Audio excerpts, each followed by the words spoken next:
Spanish? Yes? Okay. Anyone who doesn't understand Spanish, speak now. No. Okay. Okay. So I'm going to sit down and relax. Bem-vindos, bem-vindas, bem-vindos, bem-vindas. Welcome.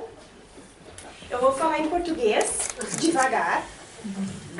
A gente vai fazer como os suecos, noruegueses e dinamarqueses, quando se encontram, cada um fala na sua língua e pelo menos fingem que se entendem.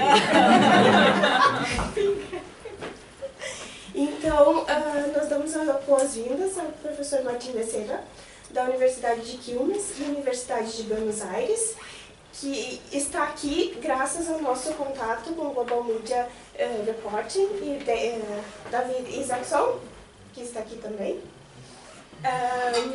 para falar sobre as políticas de mídia na América Latina. Meu nome é Paola Sartoreto, eu faço pós-doutorado aqui no Instituto. E não vou falar muito para dar a palavra ao nosso convidado. Bem-vindo. Bueno, creo que tengo... Sí. Muito obrigado, muchas gracias. ¿Cómo es? Gracias por la invitación. Estoy aquí, como dijo Paola, por una actividad que organiza Global Reporting y otras organizaciones de cooperación. Y por eso hay varios colegas del grupo con el que estamos aquí estos días en Estocolmo, y es una capacitación súper interesante sobre autorregulación mediática. Y aprovechando la estadía, es que me invitaron con mucho gusto a participar aquí de esta conferencia. Así que muchas gracias. Yo voy a hablar desde la perspectiva de las políticas de comunicación y en particular desde un recorte analítico que es el de la economía política de la comunicación y la cultura, que es una perspectiva en general crítica, o sea, de análisis crítico del funcionamiento de la cultura y en particular de la comunicación en nuestras sociedades. Mi trabajo desde hace bastante tiempo se centra en particular en América Latina, en distintos países de la región, tomando en cuenta los procesos de constitución y estructuración de los sistemas de medios en nuestros países, que por las razones que voy a comentar a continuación creo que es una estructuración diferenciada, singular, distinta de la estructuración que vemos en los países del norte de América, de Europa Occidental y por supuesto también de Asia. En general, la bibliografía sobre políticas de comunicación que compara sistemas de medios es una bibliografía que compara, por ejemplo, lo que llaman sistema de medios mediterráneo por los países mediterráneos europeos. Me refiero a un libro muy clásico de Harin y Mancini, de comparación de sistemas mediáticos, contra la tradición de los países nórdicos o contra la evolución del sistema de medios en los Estados Unidos.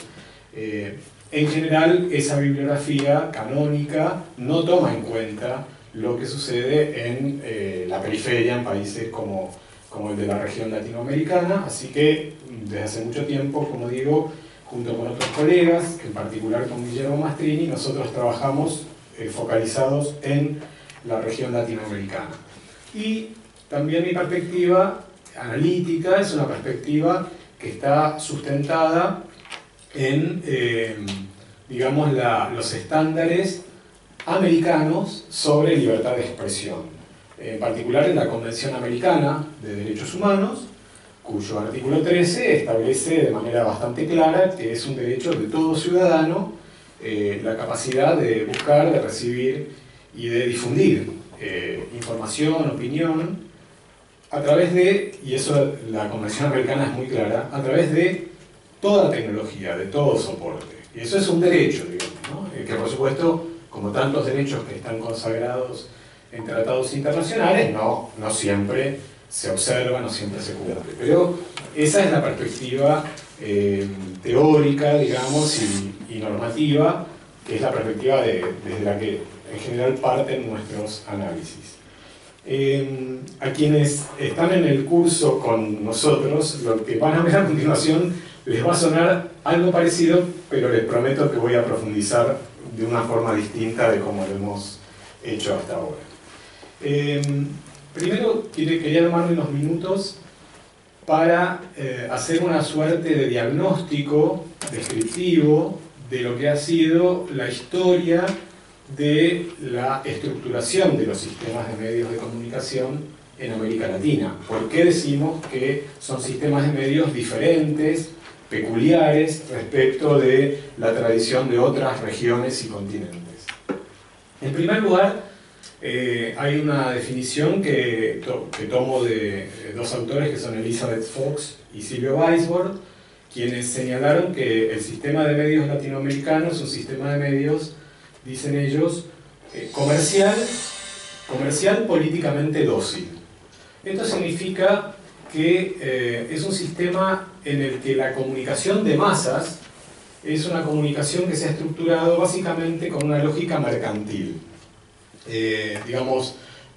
Con la primacía de actores con fines de lucro, a diferencia, por ejemplo, de los sistemas mediáticos en Europa, ¿cierto? Donde la primacía la ha tenido en general durante casi todo el siglo XX y lo que llevamos del siglo XXI, el sistema público de medios, no el sistema comercial, no el subsistema comercial, sino el subsistema público.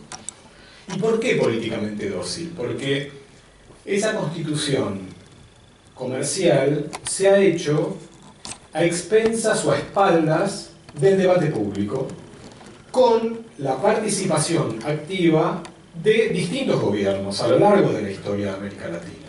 Podemos tomar el caso de Brasil, con los orígenes del Grupo Globo, con la regulación legal que existe en Brasil. Podemos tomar el ejemplo de México, con Televisa. Ustedes saben, por ejemplo, que durante muchos años, en la época, digamos, donde no había competencia electoral en México real, genuina, durante los 70 años de primacía del PRI en el gobierno, en muchos casos hubo gerentes de Televisa que pedían licencia en sus cargos en el multimedio de los Azcárraga para asumir como diputados o senadores y luego volvían a su cargo de gerente en Televisa. Es decir, lo que permanecía, lo que era inalterable, era su pertenencia a la principal cadena de televisión mexicana,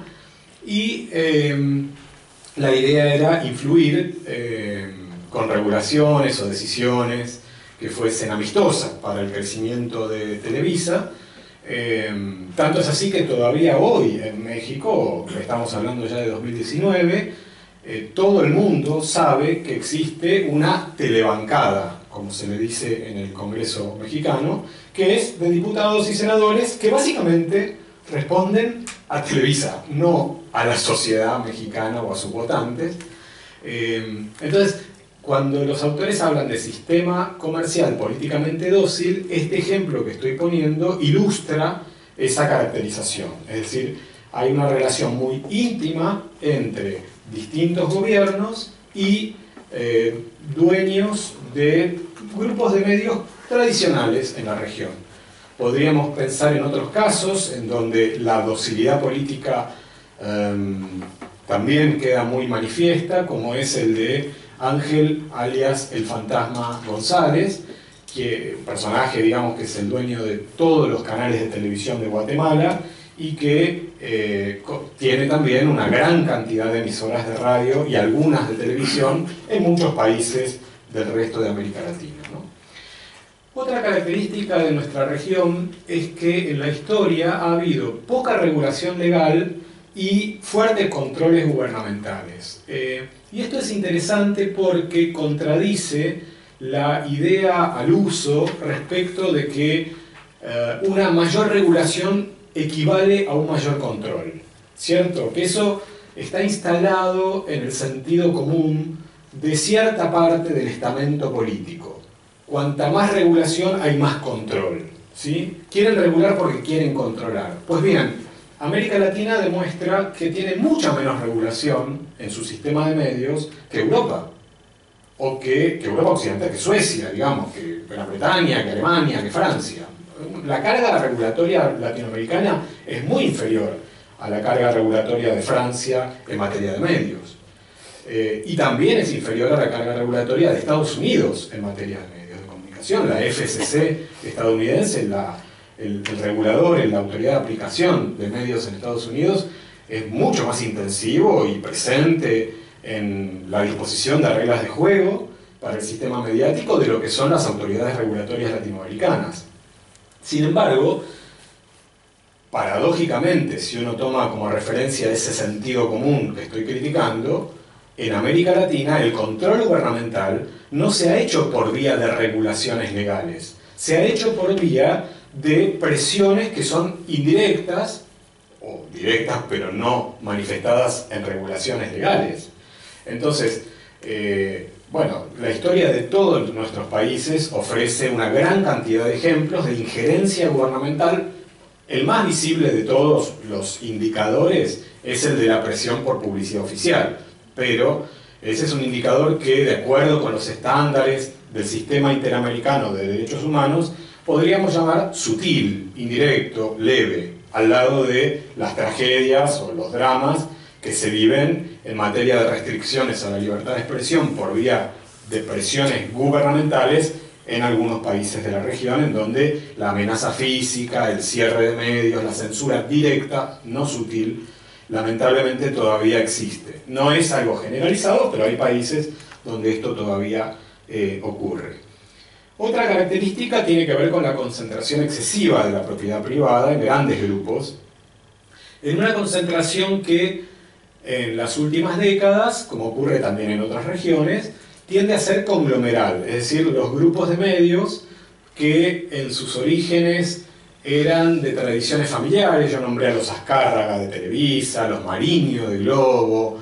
En el caso de Argentina con Clarín es una persona, pero fue un fundador que se llamaba Roberto Noble y luego su pareja lo hereda, digamos. Bueno, en el Mercurio también hay una familia rectora de los medios impresos en Chile.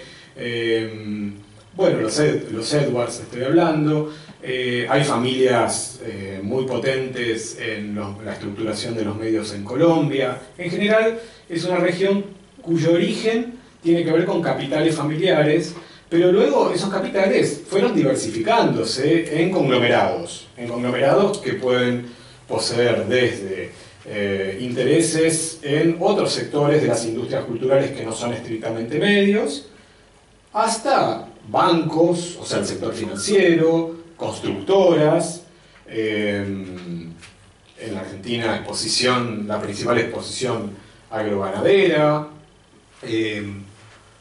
Hay una diversificación creciente y por eso el tipo de proceso de concentración le llamamos conglomeral. Nosotros con Guillermo Mastrini hemos terminado una actualización de un estudio que hacemos hace 2 décadas de los niveles de medir cuantitativamente qué tan concentrados están los sistemas de medios en muchos de los países de nuestra región. El último libro está disponible en internet. No me voy a acordar el título porque le ponemos títulos largos y esto, como hace mucho que trabajamos en el tema, ya me lo confundo, pero está disponible en internet. Creo que se llama La concentración infocomunicacional, etc., en América Latina.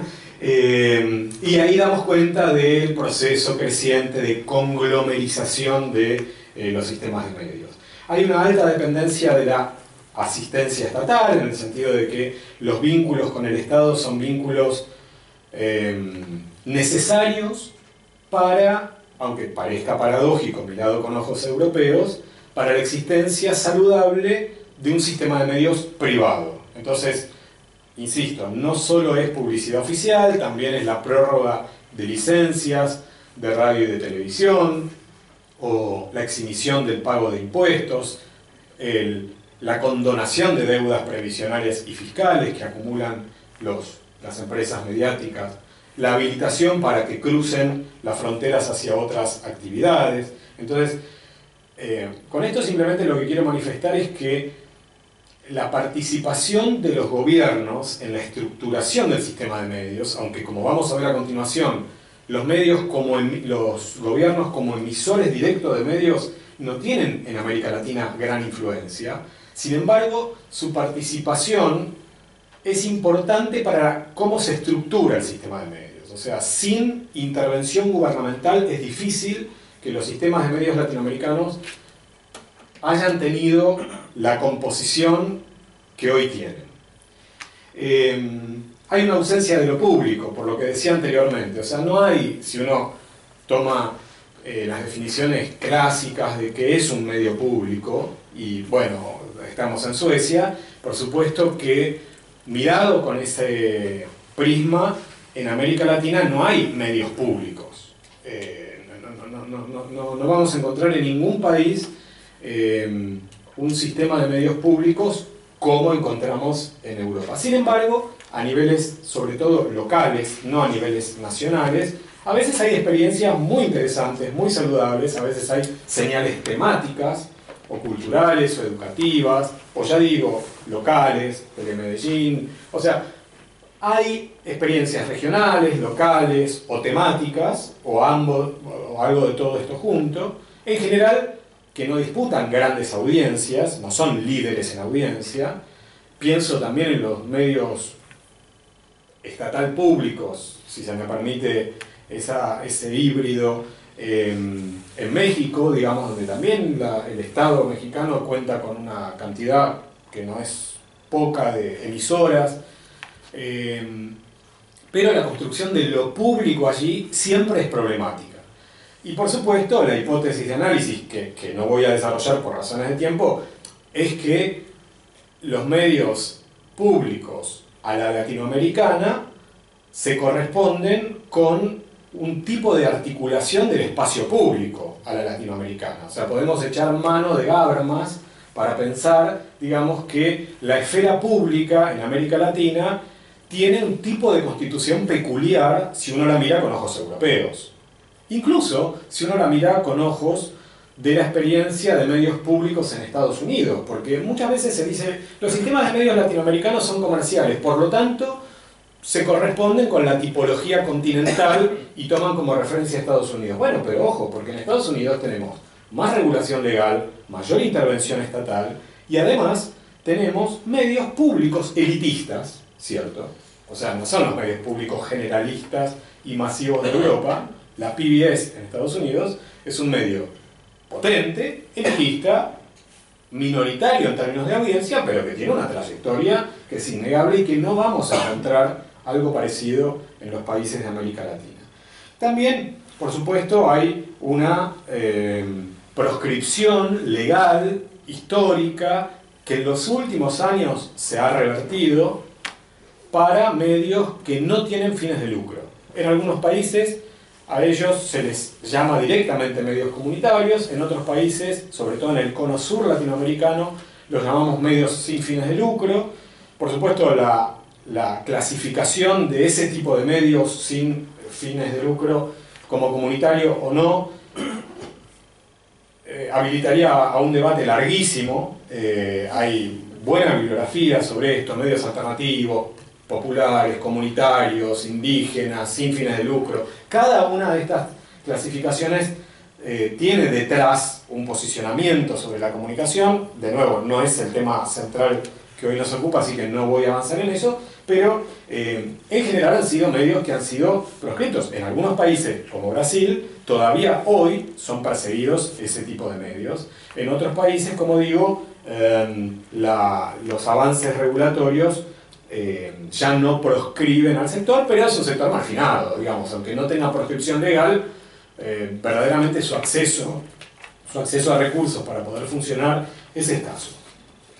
Y es un sector, o mejor dicho, en América Latina tenemos un sector con una transparencia, con un ejercicio de transparencia muy escaso.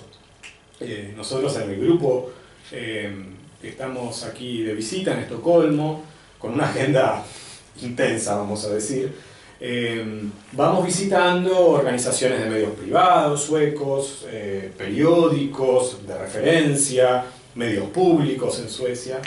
Y claro, uno de los hallazgos, incluso en medios privados, es la transparencia con la que muestran, la transparencia y diría el 0 grado de conflicto al mostrar problemas, facturación, datos de mercado. En América Latina es muy difícil conseguir datos del mercado de medios de comunicación. Paradójicamente, es un sector que le demanda y le exige transparencia a otros actores sociales, a la política, ¿verdad?, al sindicalismo, por ejemplo, pero que es muy poco transparente en sí mismo.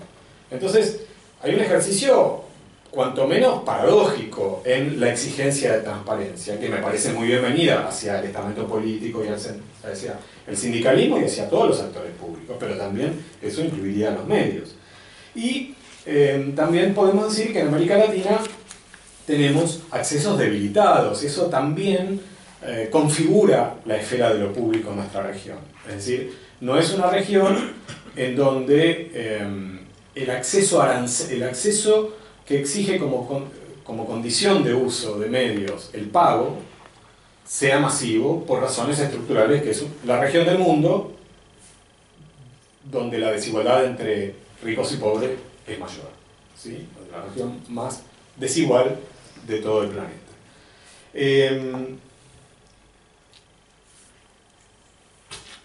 Creo que cuando pensamos en cómo fue en los últimos años la regulación de medios y las políticas de medios en los países latinoamericanos y cómo viene evolucionando más recientemente en el tiempo, estamos hablando de un sistema cada vez más complejo de producción de políticas.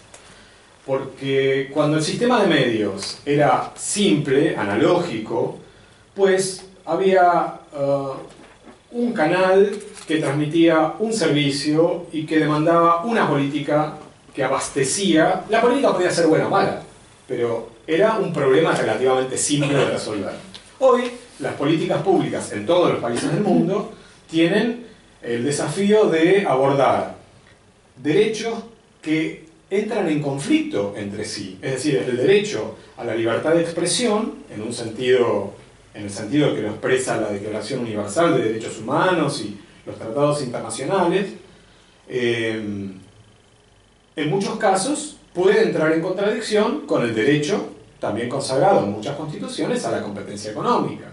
Y esto puede entrar en conflicto con el acceso que consagra la Declaración de la Diversidad Cultural de la UNESCO del año 2005, acerca del derecho al acceso a la cultura, a los bienes y servicios de la cultura, para toda persona.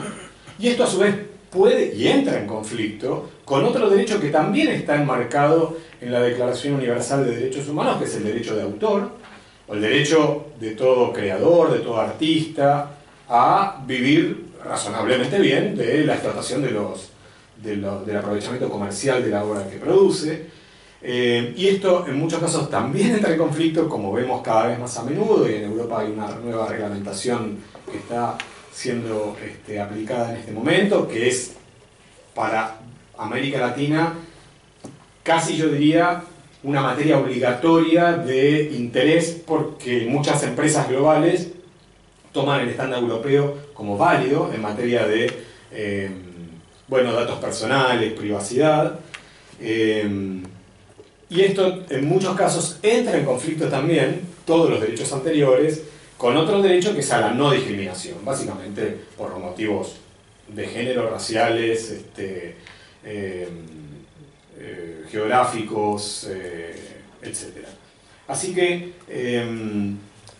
estos derechos complican la producción de políticas de comunicación. Si yo tuviera que caracterizar cómo ha sido históricamente, mejor dicho, cómo ha sido la producción de políticas en los últimos 20 años en América Latina, marcaría que son políticas que se adoptaron en gobiernos que,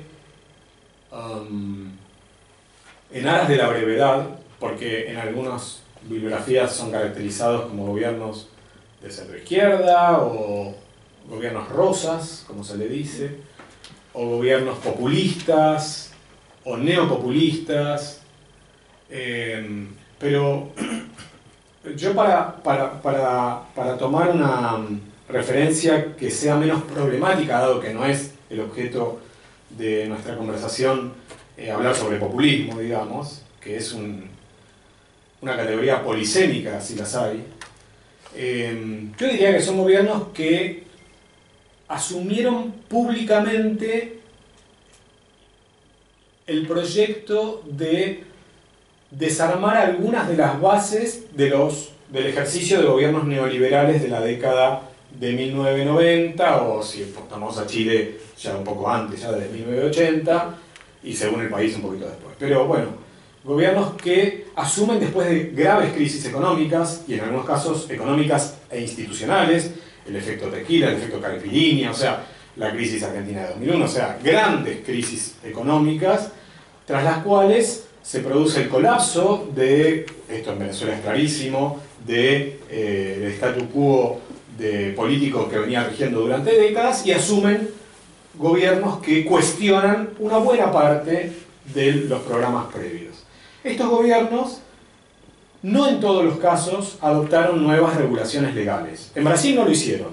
Lula con sus dos gobiernos, Dilma Rousseff con su gobierno y luego el interregno breve hasta que la desalojaron del gobierno, no asumieron nueva regulación legal. Sí introdujeron en el marco de su disputa con el Grupo Globo la creación de un instituto público de radio y de televisión, la empresa Brasil de Comunicaciones, que está siendo ultimada ahora por el gobierno de Bolsonaro. Ya Temer había hecho una parte del trabajo sucio contra la empresa Brasil de Comunicaciones, pero no avanzaron en una regulación integral para todo el sistema.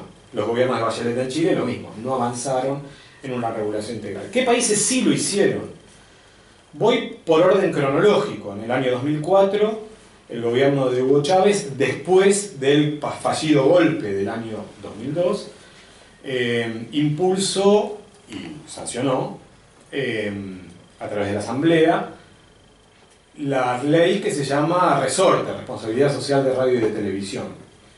En el año 2007, Uruguay, el gobierno entonces de Tabaré Vázquez, impulsó una ley que es ejemplar y ha sido muy elogiada por la Relatoría de Libertad de Expresión del Sistema Interamericano de Derechos Humanos, que es una ley sobre medios comunitarios, no radios, medios comunitarios.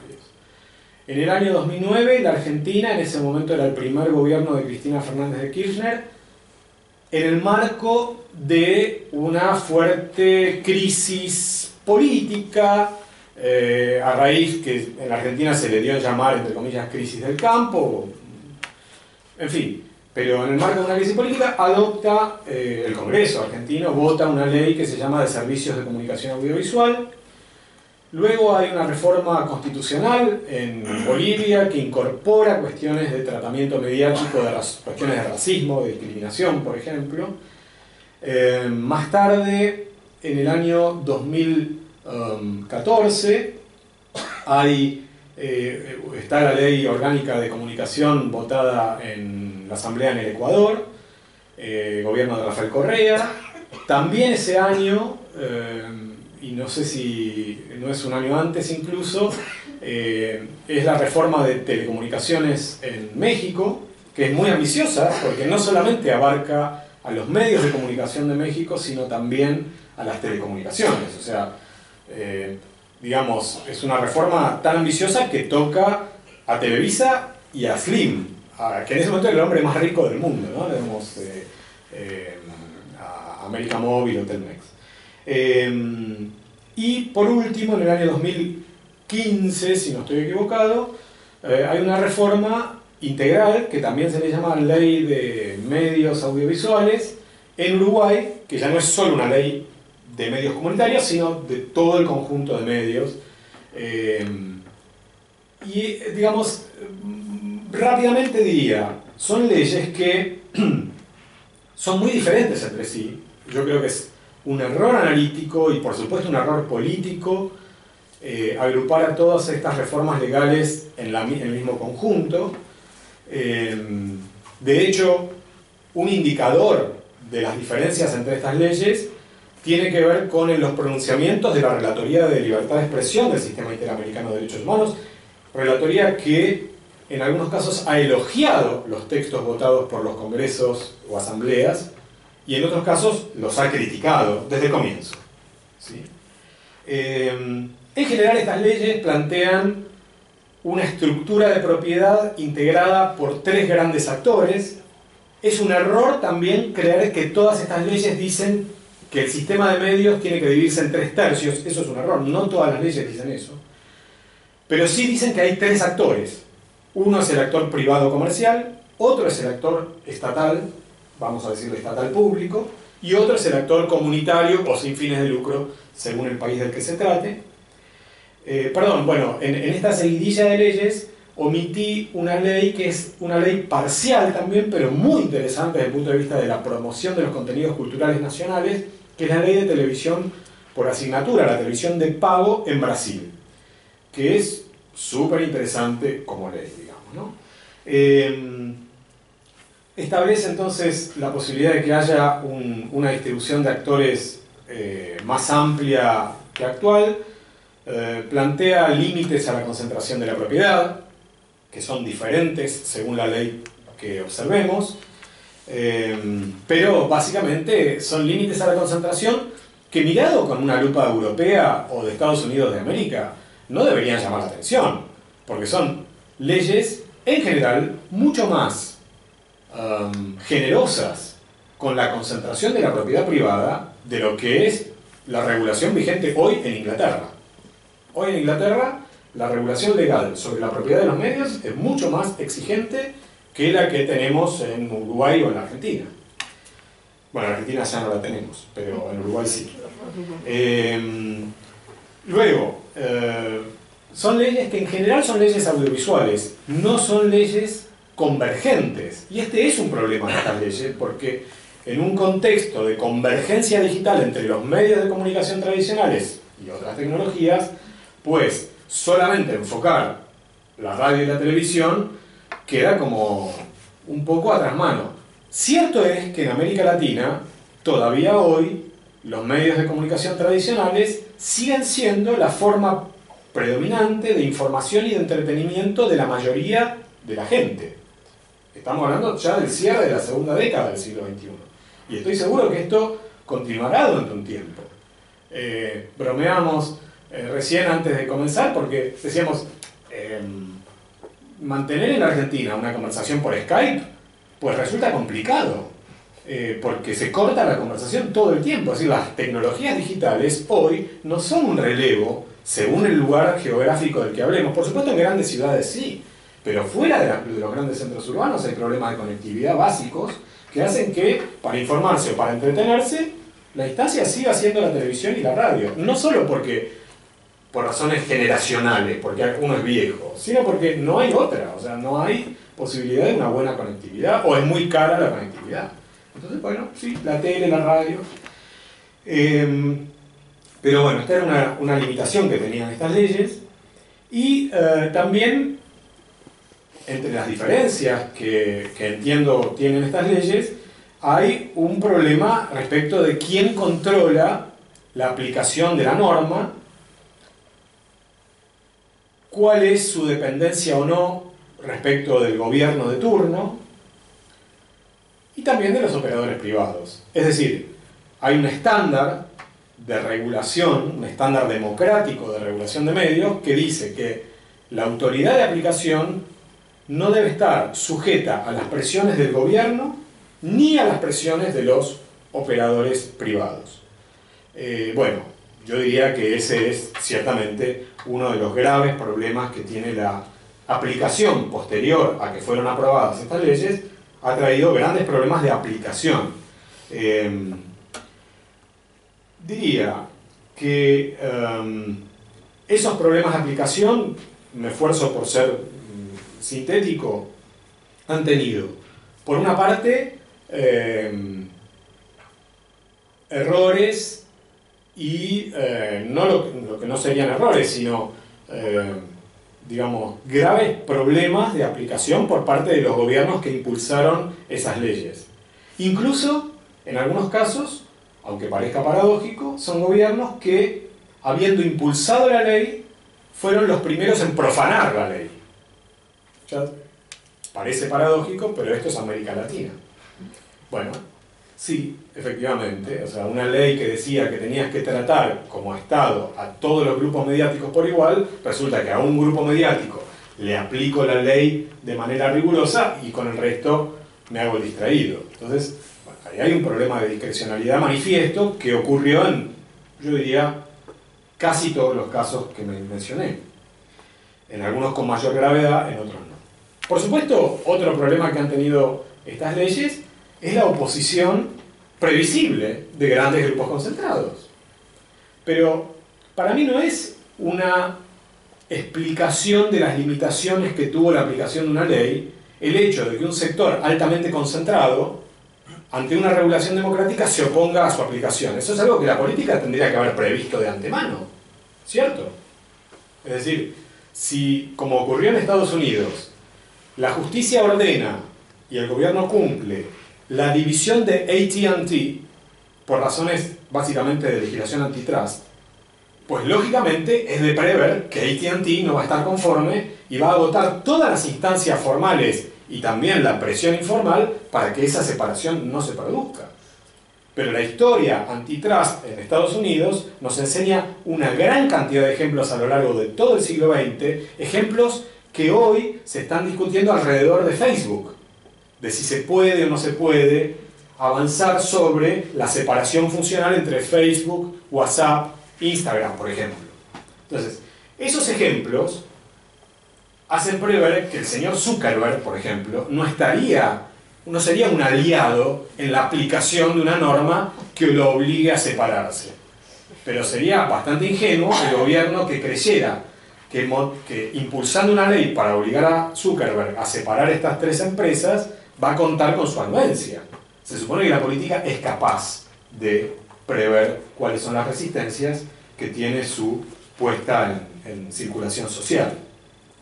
Y en general, otro problema que ha existido en algunas de estas legislaciones, no en todas, pero sí sería injusto con mi pensamiento si no lo dijera claramente la Ley Orgánica de Comunicación de Ecuador y la ley en Venezuela, es que regulan línea editorial de un modo que es contradictorio con los estándares de libertad de expresión vigentes en la Convención Americana de Derechos Humanos.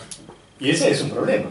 Digamos, si yo tengo un capítulo de linchamiento mediático y le inicio procedimientos penales a un humorista porque ridiculiza, que es algo, ustedes saben, el discurso de la parodia es uno de los discursos protegidos por la libertad de expresión, bueno, ahí hay un problema.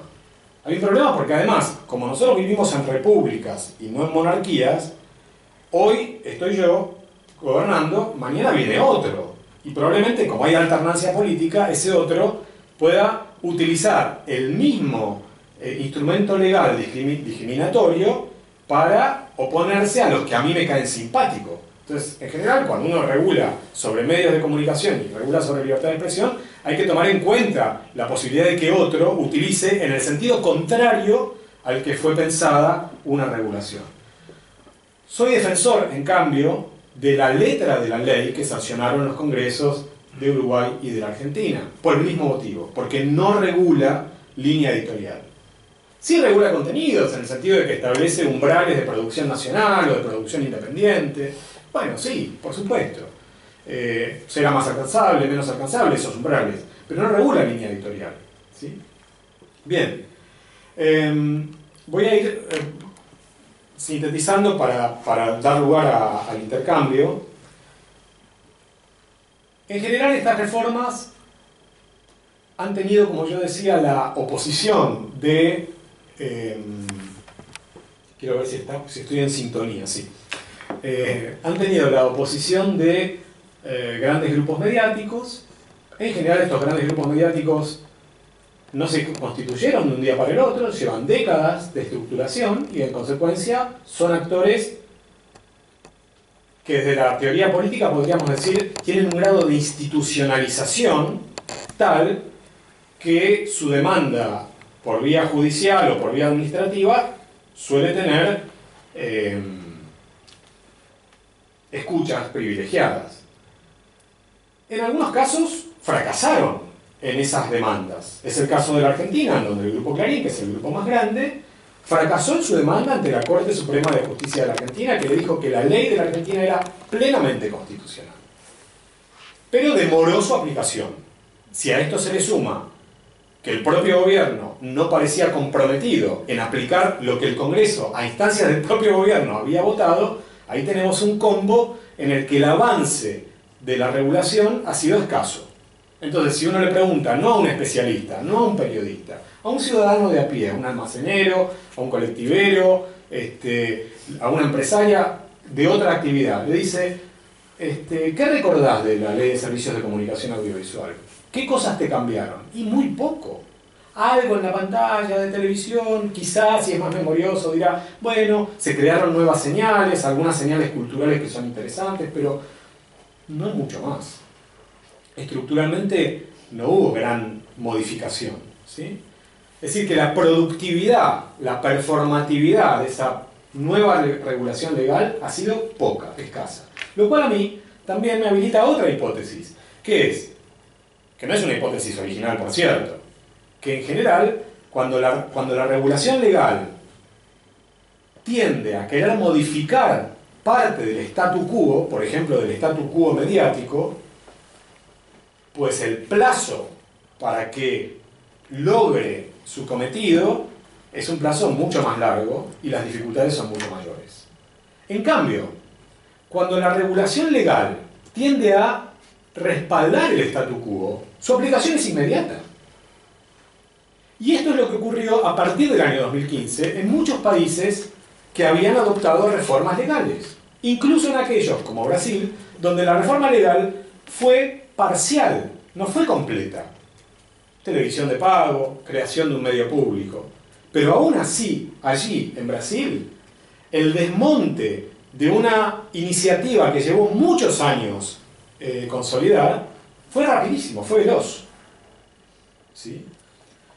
También lo fue en la Argentina, por decreto, es decir, a espaldas del Congreso Nacional.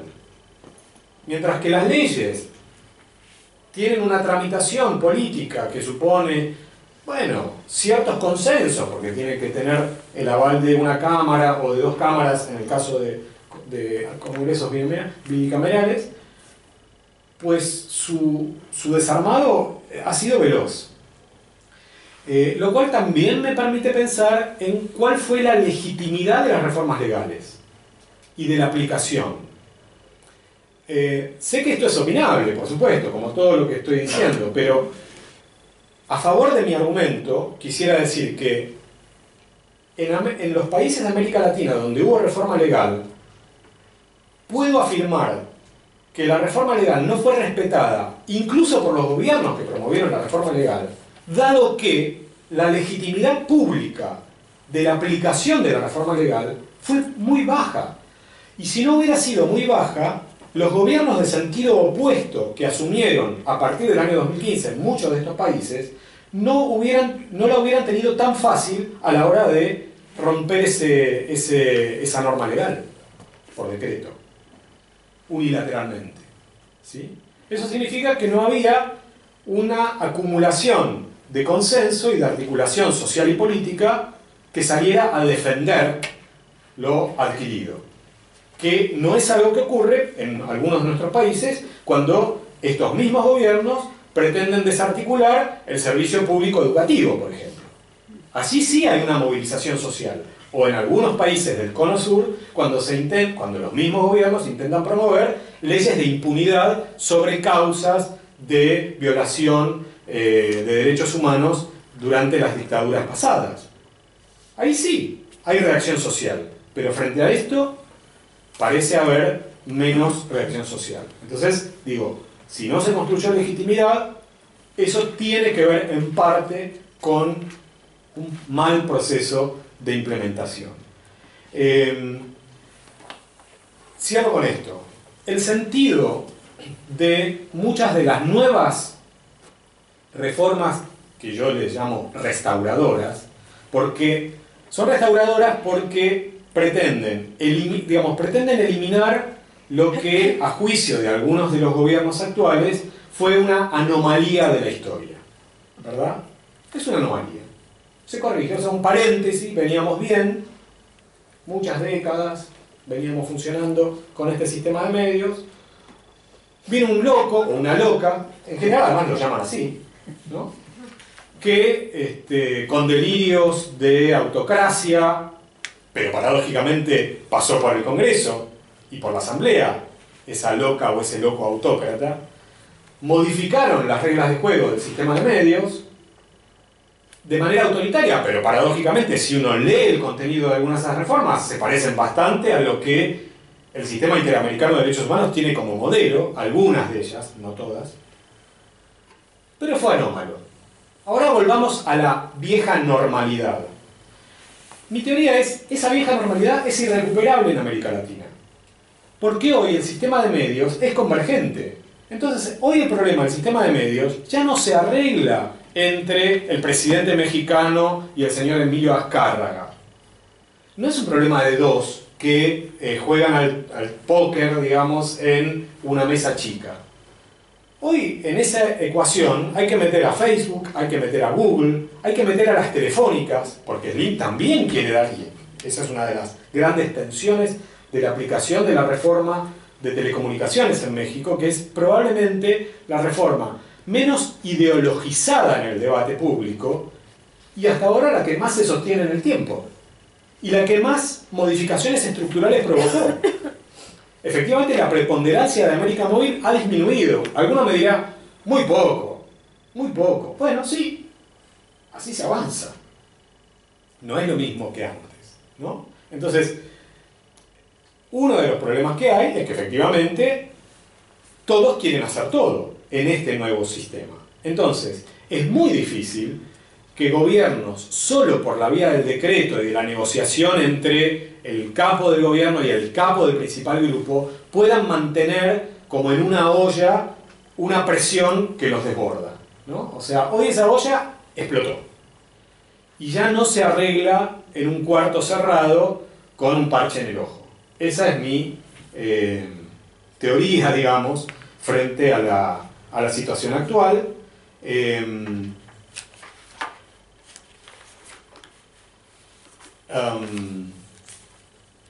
¿Cuáles creo que deberían ser algunas de las vías de exploración, de modesta exploración? Primero, revisar el estatuto democrático de leyes. Segundo, los contornos que tienen esas leyes. Pero las políticas no son solo leyes. Entonces, en América Latina hay que revisar integralmente las reglas de juego que existen, los apoyos públicos que existen al sistema de medios y los estímulos a otros actores, cito telecomunicaciones como decía antes, OTTs, ¿no? O sea, Netflix, Spotify, porque tanto sea para promover diversidad de contenidos y de programación, como también para promover diversidad de propietarios y de actores sociales, emisores, para cualquiera de estos dos objetivos se necesitan reglas de juego claras, democráticas, de estímulo a la diversidad. Eso lo intentó, con los problemas que mencioné, la vía de la reforma legal. Los que son de mi generación estábamos obsesionados con la reforma legal.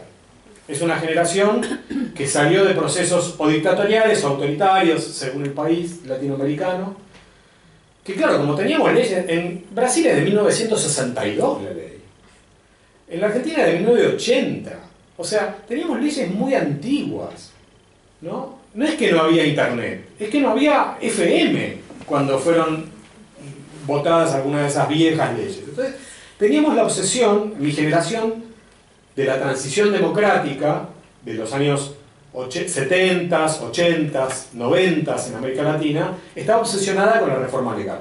Como si la reforma legal fuese la resolución de todos nuestros problemas. Tuvimos en algunos países reformas legales. Hoy tenemos que revisar aquella obsesión. Capaz que los que son más jóvenes, que no traen esta carga histórica, lo pueden hacer de manera más fresca. Nosotros tenemos que revisarlo. La ley sola no alcanza. Se necesitan leyes, se necesitan procedimientos, se necesitan articulaciones democráticas y se necesitan consensos. Y consensos se construyen con otros. No se construyen de manera endogámica. Tanto para promover reformas como para aplicar reformas. Y yo creo que esa es un poco la clave que puede servir para pensar hacia futuro un camino que recoja el saldo de la experiencia que hemos tenido en estos años. Gracias.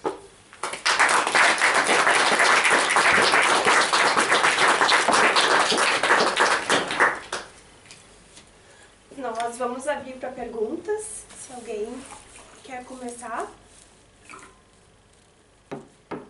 Eu posso começar, então. Claro.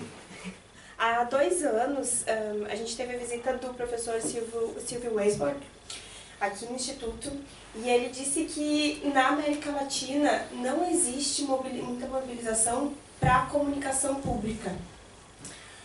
E também nesse contexto, uma outra pesquisadora argentina, Maria Cristina Marta, fala sobre cidadania comunicativa, que é o direito do cidadão de participar dessas decisões e políticas dos meios de comunicação.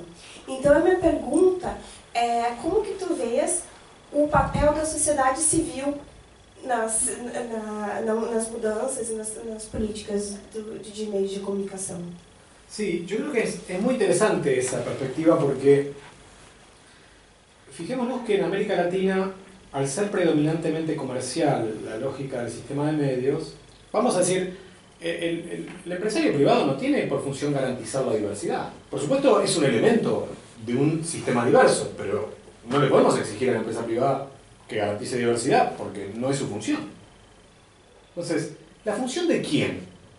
Entonces es estimular y garantizar diversidad, dado que el empresario no lo va a garantizar por sí mismo. Y claro, en América Latina, la ciudadanía está interpelada por el sistema de medios comercial, que es lo más importante, como cliente. Que es lógico porque intentan vender productos. Y la parte del subsistema estatal, que yo no le llamo público en América Latina, los interpela como clientes políticos. Entonces, o sos cliente comercial o sos cliente político. Pero nadie los interpela como ciudadanos. Que cuando uno observa las experiencias de medios públicos, se me dirá, bueno, pero porque en el debate más coyuntural y caliente en mi país, cuando suelo decir esto, varios colegas y queridos compañeros me dicen, bueno, pero nosotros no somos altos y de ojos celestes, no somos suecos. No, cierto, no somos suecos. Digo, bueno, pero en África, en muchos países africanos, también hay medios públicos, con muchos problemas, por supuesto. Problemas de financiamiento, de legitimidad, pero son medios públicos. En Sudáfrica hay medios públicos, y no son mayoritariamente altos, ni de rubios, ni de ojos celestes. Entonces, digamos, pero eso tuvo que ver con las condiciones de salida del apartheid, ¿no? O sea, decir, vamos que, si uno lo piensa, es también, está en el origen de la creación de los medios públicos en Europa. O sea, el horror a la propaganda autoritaria durante la Segunda Guerra Mundial, a los regímenes nazis, etc. Dice, bueno, tenemos que garantizar un pacto por el cual, si gobierna la socialdemocracia, los liberales, el socialcristianismo, tengamos un horizonte común en esta parte de interpelación a la ciudadanía. Es un servicio a la ciudadanía. Lamentablemente esa discusión en América Latina está por ser dada. Yo creo que una parte de los medios comunitarios, o los medios sin fines de lucro, o como querramos llamarlos, se hace cargo en algunas localidades de nuestros países de esa función pública. Pero claro, no son medios sostenidos con el erario público, como deberían ser un medio público. Entonces, tienen muchas dificultades para operar esos medios comunitarios. En general, no son de alcance nacional, sino de alcance local. Hay un problema de escala. Pero en muchas localidades donde funcionan bien los medios comunitarios o sin fines de lucro, en verdad son medios públicos, en el sentido de que son los medios de la sociedad. Son los medios que están interpelando a la sociedad civil como ciudadanía, no como cliente político o como cliente comercial.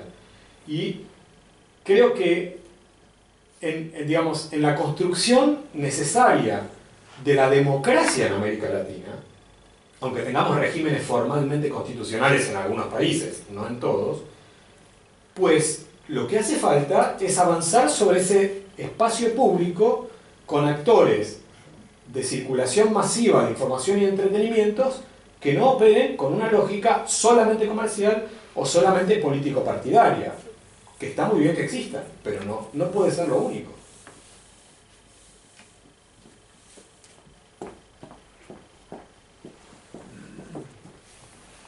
Bueno, muchas gracias, Martín.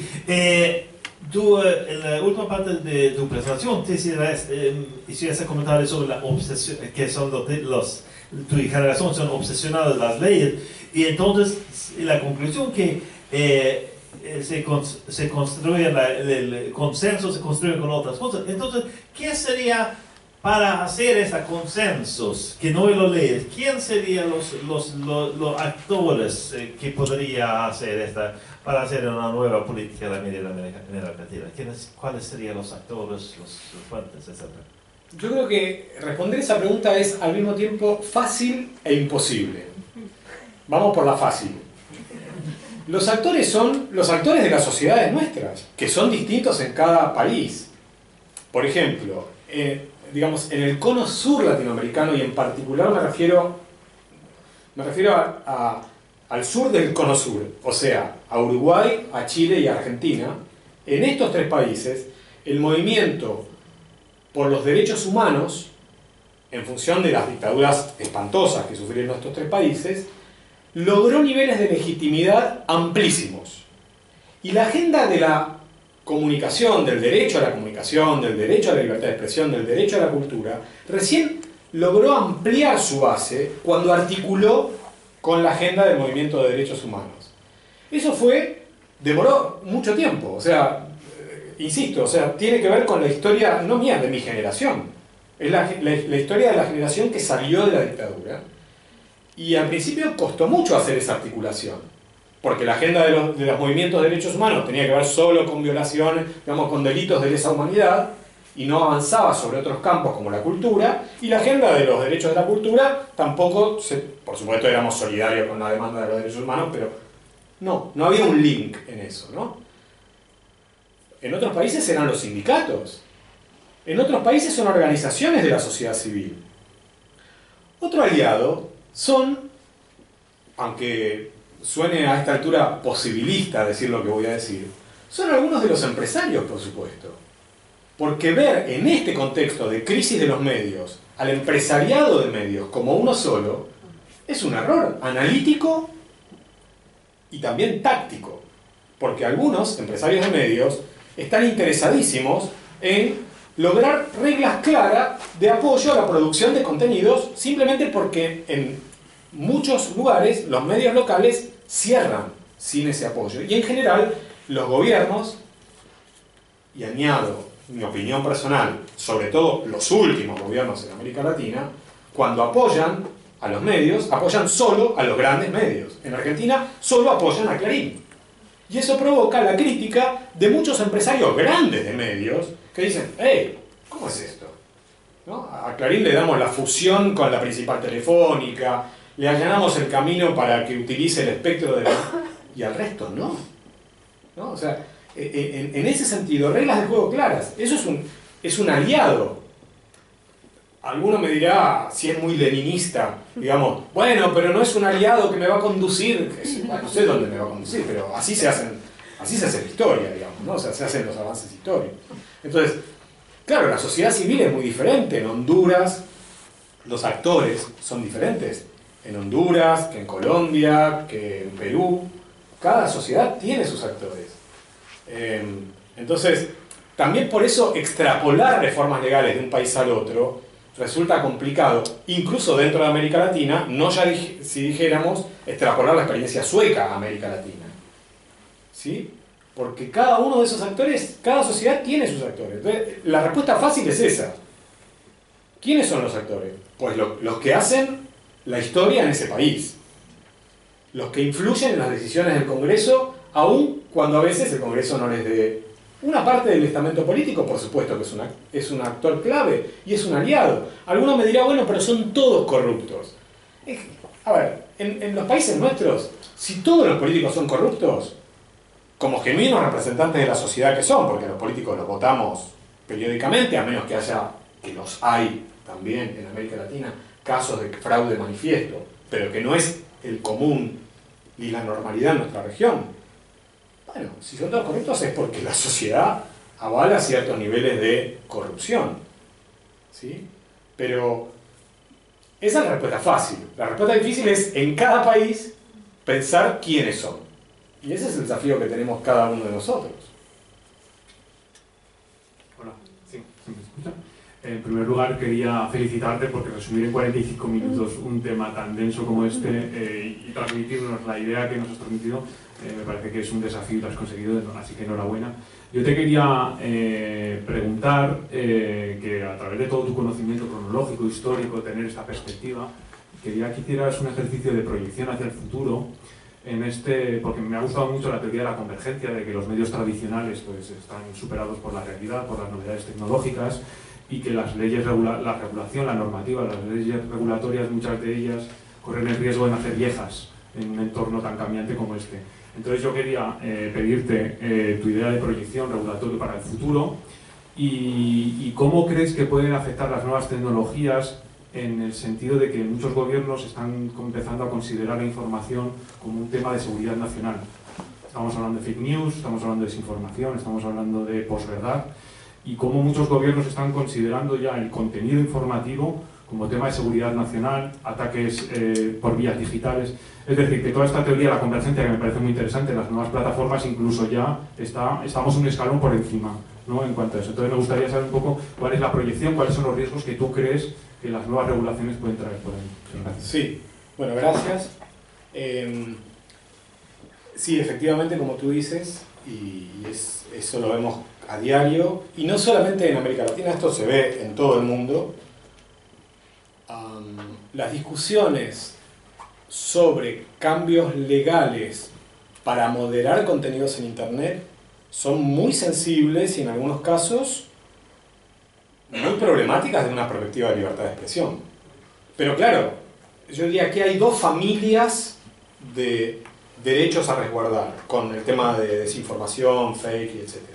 Una es la familia de la libertad de expresión y la otra es la familia de la discriminación, la honra, los datos personales, ¿no? Son dos familias de derechos que no es fácil conciliarlos, y a esto se le añade la capa de la seguridad nacional, que a veces es un pretexto, porque, digo que a veces es un pretexto porque evidencia empírica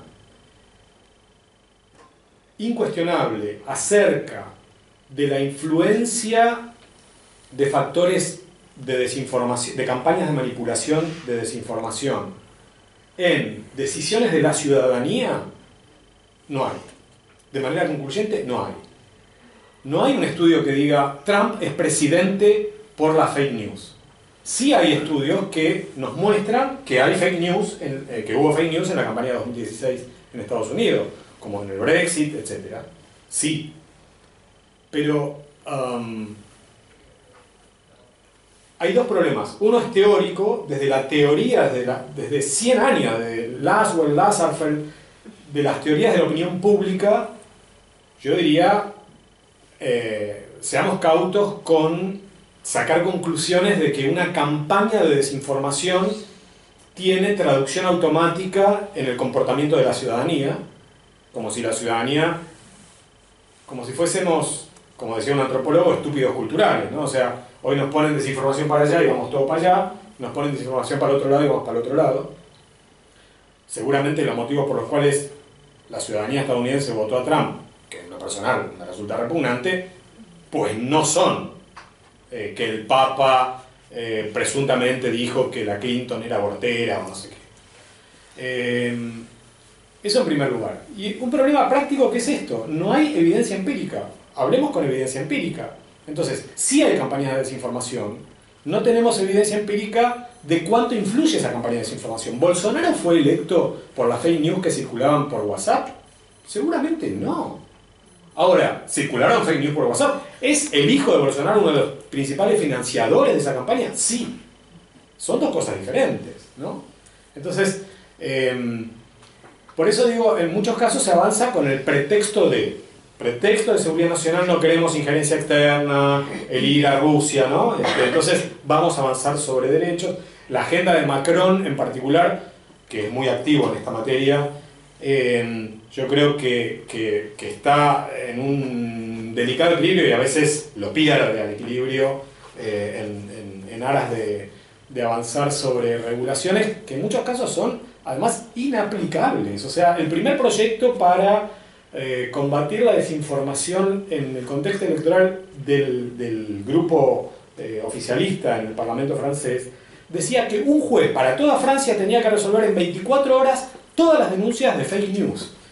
Bueno, eso es imposible. Primero porque además, como sabemos, la realidad no es dicotómicamente clasificable en falso y en verdadero. La mayoría de las cosas que leemos y escuchamos son interpretables y tienen una dosis de opinión y bueno, o sea, no es solo falso y verdadero.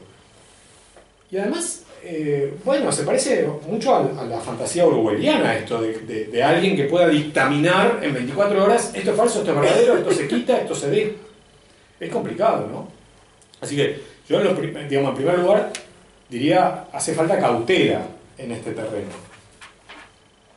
Yo creo que hay avances.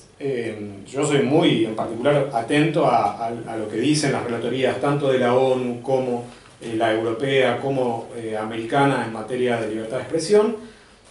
En algunos casos me parecen que son avances un poco tímidos, y en otros casos creo que hay ahí ya un material para reflexionar. También hay estudios, cada vez más evidencia empírica ya empieza a haber, y empieza a haber algo de teoría.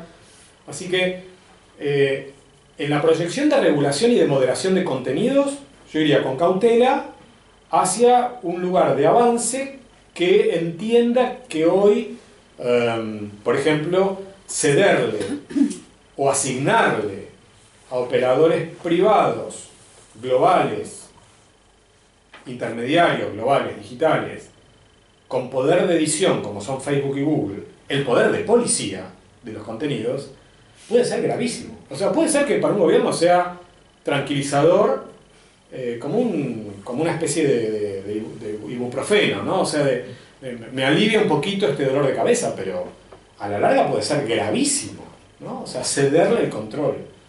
Y yo creo que algunas de estas empresas incluso empiezan a verlo esto, que para ellas también es colocarse en un sitio que no sé si les conviene estar, ¿no? Vieron que ahora Zuckerberg anuncia en estos días este comité, que en definitiva es una forma de autorregulación de su propia plataforma y de control de daños, pero es problemático.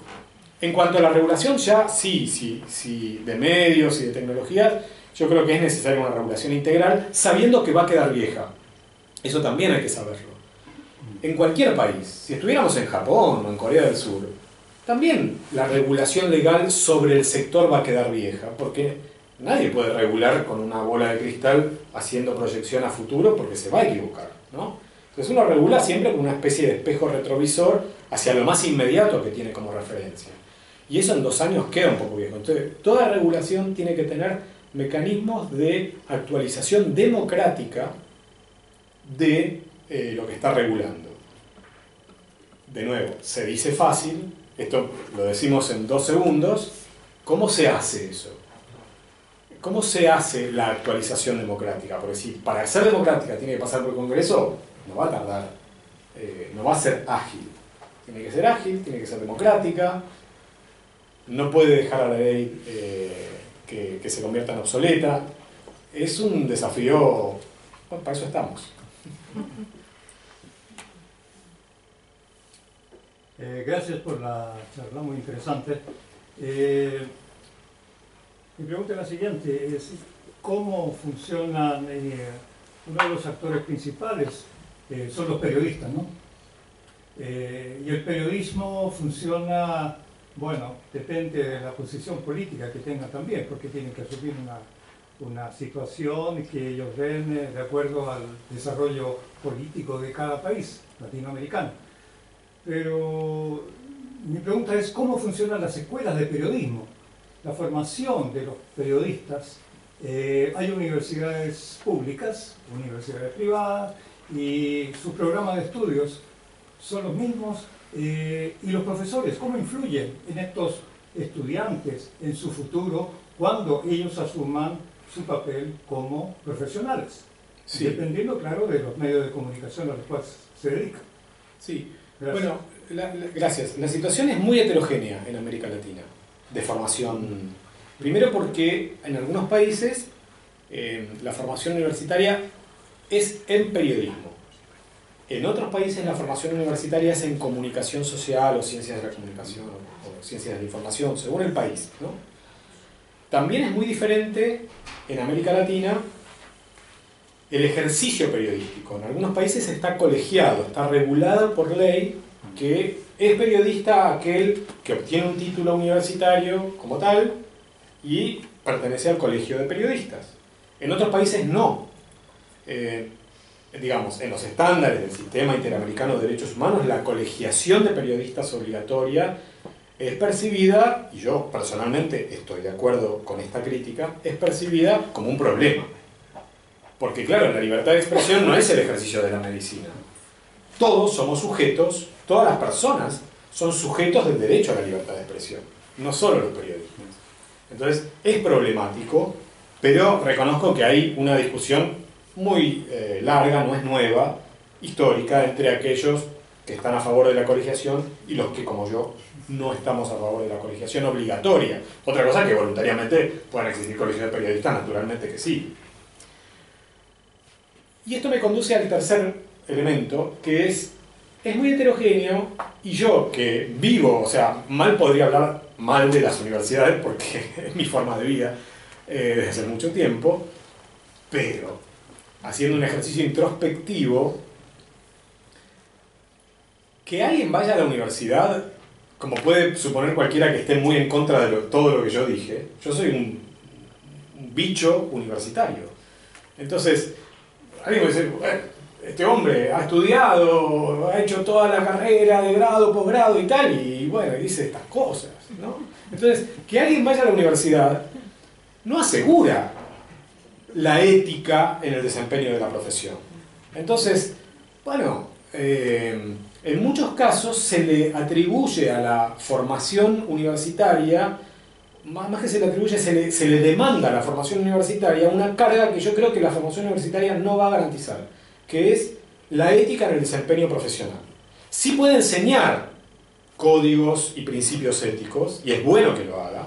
Sí puede enseñar, por supuesto, digamos, las competencias técnicas necesarias para el desempeño, sí, y es bueno que lo haga. Sí puede darle, en aquellas carreras que no son solo de periodismo, sino de comunicación, teoría, reflexión, sociología de medios, antropología, historia, sí, y es bueno que lo haga, para que las personas que salen con el título tengan una comprensión más cabal de la realidad. Pero la universidad no es responsable de cada uno de los comportamientos de lo que hacemos cuando salimos de ella. Y vamos a encontrar muy buenos ejemplos de graduados universitarios en periodismo o comunicación, brillantes en el ejercicio profesional, y también muy malos, y en ambos casos salieron de las universidades, ¿no?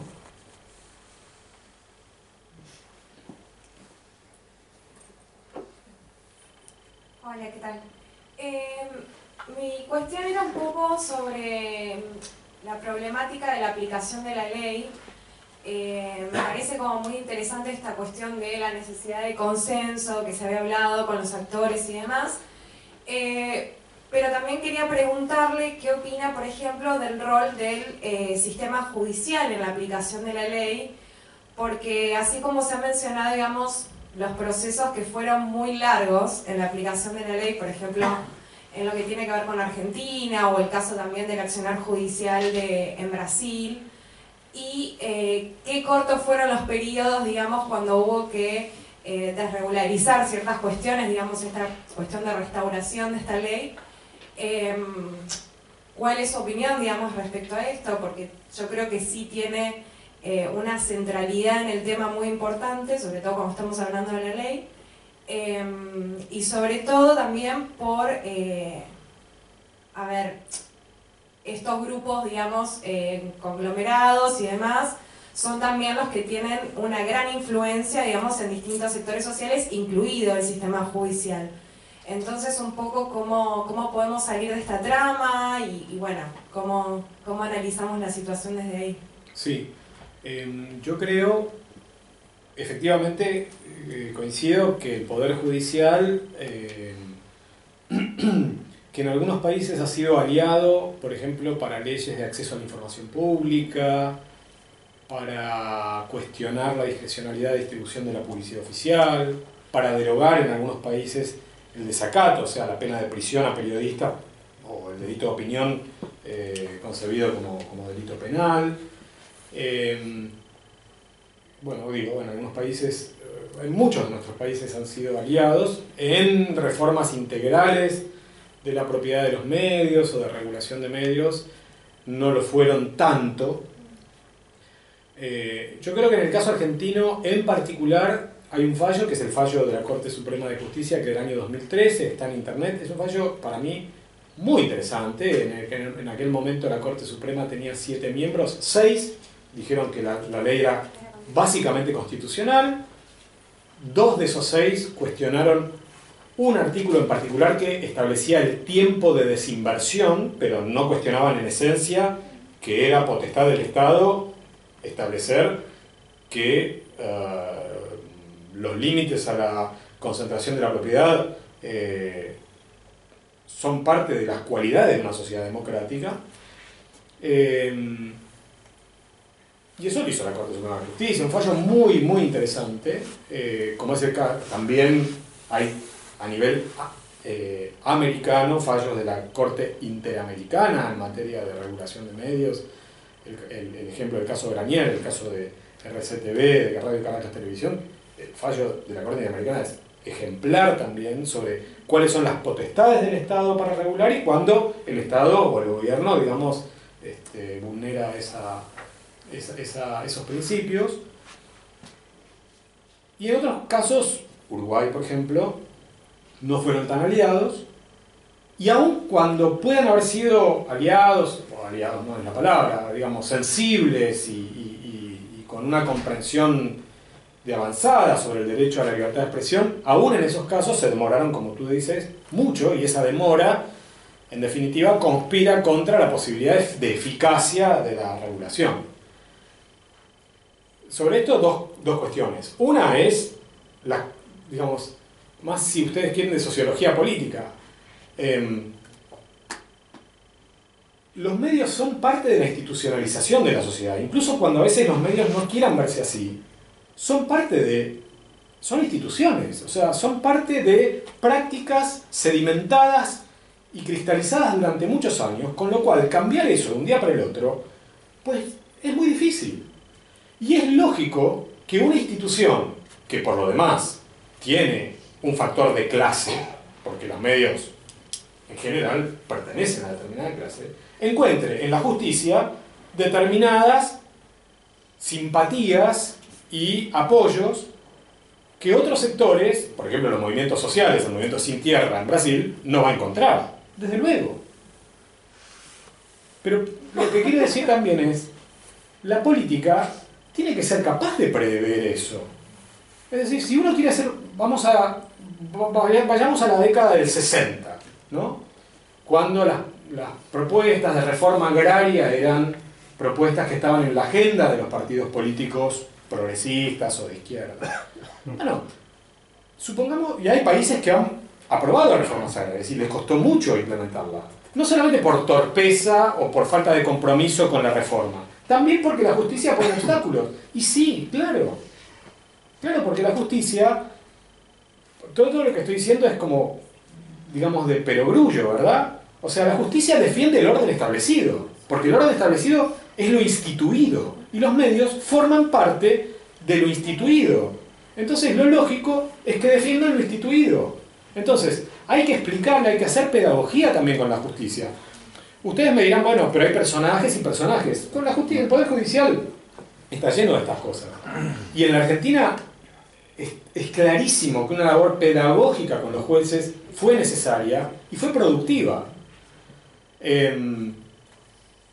Por último, en esta actividad de pedagogía hay actores como la UNESCO en América Latina que hacen muy buena labor con cuadros intermedios del Poder Judicial, no con los supremos, sino con jueces, magistrados de primera instancia, por ejemplo, a veces incluso de Cámara, que sobre principios de libertad de expresión, porque es también cierto que en muchos casos los jueces no tienen preparación en su formación de grado como abogados, carecen por completo de formación sobre estas cuestiones. No hablemos de regulación de medios, su mirada sobre la libertad de expresión es totalmente decimonónica. O sea, si leyeron la primera enmienda ya es mucho, de la Constitución estadounidense ya es mucho. Entonces, hay que hacer una labor pedagógica y, por ejemplo, la UNESCO me consta que lo hace y lo hace muy bien. Pero ese es todo un trabajo. Y hay efectores del sistema judicial que a veces no son los propios jueces, con los que también uno puede tener acercamientos. Y yo diría que incluso hasta por la ventana, como ¿se entiende la expresión? ¿Por la ventana? Sí, o sea, como no de manera directa, por ejemplo, a raíz de la moderación de contenidos en Internet, podemos abrir espacios de diálogo con el Poder Judicial para hablar también de regulación de tecnologías más antiguas de comunicación. Porque a los jueces les está interesando mucho esto, porque el sistema político los está interpelando por el tema de delitos al honor, etc. En general, con propuestas de regulación que son muy preocupantes, pero los jueces están descubriendo un mundo para el que no están preparados. Yo tengo dos preguntas. Me gustaría primero saber si existen estudios de contenido, o sea, de las ideologías que se transmiten. La pregunta es, ¿qué estudios importantes existen hoy en día sobre las ideologías, mensajes o líneas editoriales que transmiten estos conglomerados, ¿no? Esa es una primera pregunta. Y lo otro es que me gustaría que especificara los distintos posibles factores que construyen esa ideología o los intereses a los que responden. ¿Hasta qué punto están los intereses comerciales de las mismas empresas noticiosas? ¿Hasta qué punto los intereses concretamente de las familias que los poseen? ¿Hasta qué punto el adaptarse al poder, al Estado o al gobierno? ¿Y hasta qué punto adaptarse a intereses transnacionales que no tienen que ver precisamente con estos factores nacionales? ¿Hasta qué punto instituciones transnacionales pueden influir en el mensaje de estos conglomerados?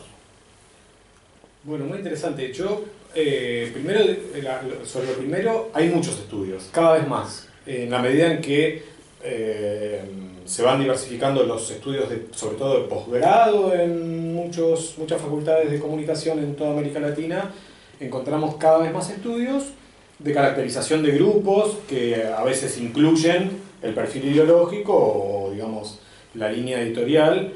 A veces no, pero en muchos casos sí. O sea, me consta porque he sido jurado de una gran cantidad de tesis de maestría y de doctorado, que hay muchos estudios, algunos son muy buenos, hay de todo, por supuesto, pero también hay muy buenos. Y en cuanto a la segunda pregunta, de nuevo, hay una respuesta fácil y después un gran interrogante. La respuesta fácil, pero verdadera, porque todas las respuestas fáciles que di son verdaderas, es que, o puedo argumentarlas, no sé si son verdaderas, pero tengo capacidad para defenderlas. Es que es una mezcla de todo lo que has dicho. O sea, hay un autor que es Manuel Castells, que es un autor muy leído de sociología de medios, digamos, que para hablar del sistema global, no de América Latina, él dice, tiene un libro, su último libro completo, digamos, es Comunicación y Poder, que ya tiene 10 años, pero que en uno de sus capítulos él toma los 20 principales grupos de comunicación globales, News Corp, Disney, ¿no? Y entonces indaga quiénes son sus principales accionistas. Y lo que él constata es que hay un proceso creciente de financiarización de la propiedad de los principales grupos mediáticos globales. Eso también ocurre en América Latina. La financiarización. Es decir, que esto es nuevo, digo, tiene 2 décadas, no más. En las décadas del 40, del 50, del 60, del siglo pasado, los grupos eran familiares, los grupos de medios. En la década de 1980, 1990 comenzaron a ser más sofisticada su estructura de propiedad en muchos casos, incorporando capitales de otros sectores, expandiéndose ellos hacia otros sectores. A partir de los años 2000, y esto tiene que ver directamente con el fracaso de las .com, hay una parte del sector especulativo, bursátil, del capital financiero global que va a la propiedad de los grupos mediáticos. Esto lo trabaja muy bien Cernisek en el libro Capitalismo de Plataformas, ¿no? Bueno, que se los di para que lean en el grupo. Digamos, la crisis de las .com conduce a una reorientación de una parte del capital financiero que va a la propiedad de los medios. En algunos países latinoamericanos ya lo habíamos registrado a fines de la década de 1990. En la Argentina, el Citicorp participó de un intento del expresidente Carlos Menem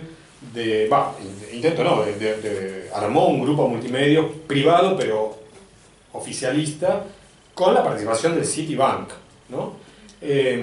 Pero en general esto se amplió mucho durante todas estas últimas 2 décadas y sigue creciendo. Y entonces, esto es uno de los últimos puntos que tú mencionabas. O sea, la participación de capital bancario, financiero, en general transnacional, pero puede ser nacional, le imprime a la lógica de funcionamiento del sistema de medios un vértigo que el funcionamiento del sistema de medios no tenía, porque la búsqueda del capital financiero es la búsqueda de la rentabilidad inmediata.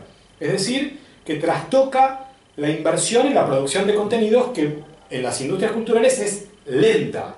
El retorno es lento. Se tiene que construir un vínculo con la audiencia, con los lectores, que lleva tiempo hacerlo y, bueno, al especulador de la bolsa esto no le interesa. Hoy estoy aquí, mañana compro deuda griega o argentina, ¿no? O sea, no le interesa. Pero claro, también hay un factor que tiene que ver con los negocios del grupo, que es legítimo que oriente su línea editorial para eso. En América Latina, los negocios de cualquier actividad dependen mucho de la discrecionalidad gubernamental o de Brecht, ¿no? O sea, cualquier cosa que hagamos en materia de negocios tenemos que llevarnos bien con el que gobierna. En América Latina es así. También en Europa, pero en América Latina es mucho más pronunciado esto. Y por lo tanto, muchos de nuestros principales grupos de medios suelen ser oficialistas de todos los gobiernos, ¿no? Tímidamente oficialistas. Hay excepciones, ya sé, pero tímidamente oficialistas, porque tienen que tener algún tipo... Porque en muchos casos, el motivo por el cual ese grupo económico tiene medios no es para ganar dinero con los medios, porque en muchos casos a los medios le dan pérdida, pero le facilita hacer negocios en otros sectores de la economía, porque el gobierno escucha más a los medios que a un empresario que no tiene medios. Pero cualquier generalización es equivocada, digamos, incluso en medios que tienen, durante el espacio de un gobierno, por ejemplo, un apoyo explícito a veces en su línea editorial de carácter político, pero que hace críticas a su programa económico. Entonces uno dice, pero si uno observa a los medios como actores monolíticos, que no lo son, no entiende esta compleja trama en donde el medio, ya digo, apoya de manera política clara a... Mira, con Temer, esto es opinable, por supuesto, pero yo diría que el Grupo Globo fue su línea política fue apoyada por el Grupo Globo. El proyecto económico no. Con Bolsonaro, creo que Bolsonaro está en contra de, bueno, todos los días habla contra Folia, contra Estado de San Pablo, contra Globo. Mi hipótesis es que en términos de macropolítica no hay tanto desacuerdo entre Globo y Bolsonaro. La agenda no es tan diferente. Pero claro, en la opción de coyuntura sí que son muy distintos. Entonces, si uno cree que los medios son monolíticos, no advierte estas fisuras y estas contradicciones que existen en todos nuestros países. En todos, yo diría.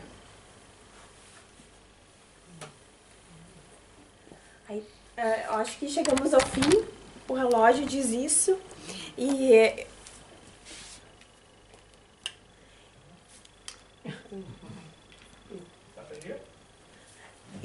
eu queria agradecer o Martim por ter vindo aqui fazer essa palestra, e ao David por ter feito contato com o Instituto, e a todos vocês por terem vindo hoje. Muito obrigada, graças. Muito obrigado, muchas gracias.